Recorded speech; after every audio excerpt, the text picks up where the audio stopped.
আপনারা জানেন লন্ডনের মাটি বিএনপির ঘাঁটি।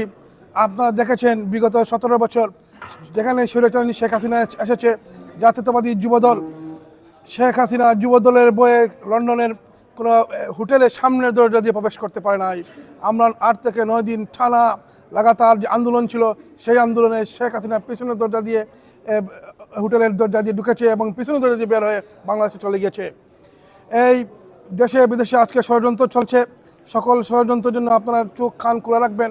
আপনারা জানেন 5ই জুলাই এবং অগাস্টের ঘটনাই শেষ ঘটনা নয়। এই ঘটনার আগে বিএনপির বুকের রক্ত চোখের পানির বিনিময়ে এই স্বাধীনতা এসেছে। সেই স্বাধীনতা আমাদেরকে অব্যাহত রাখতে হবে, সকলকে ঐক্যবদ্ধ হবে, সেই ষড়যন্ত্র মোকাবেলা করতে হবে।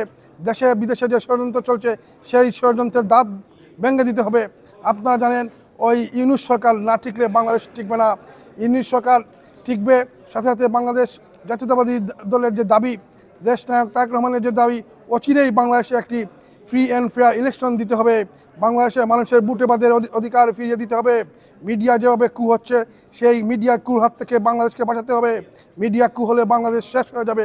তাই সকল জায়গা থেকে সকল স্তর থেকে আমরা ঐক্যবদ্ধভাবে এই স্বাধীন বাংলাদেশকে, বাংলাদেশের মাটি ও মানুষের জন্য যারা কাজ করছেন তাদের পাশে দাঁড়াতে হবে।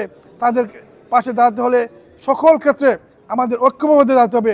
ঐক্যের কোনো বিকল্প নাই। বন্ধুরা আমার, আমরা এখানে এসেছিলাম এই ইফতার মাহফিলে। আমরা অচিরেই আমরা সাংগঠনিক কার্যক্রম চালিয়ে যাব। আমরা এই লন্ডন সহ গোটা ব্রিটেনে আমরা কার্যক্রম চালাবো। আমরা নতুন নতুন সংগঠন বের করব। প্রত্যেকের জায়গা থেকে আমাদেরকে সাহায্য সহযোগিতা করবেন। আমরা বাঁচলে দেশ বাঁচবে, আর দেশ বাঁচলে আমরা সবাই বাঁচব। পরিশেষে সবাইকে ধন্যবাদ। বাংলাদেশ জিন্দাবাদ, জাতীয়তাবাদী যুবদল জিন্দাবাদ।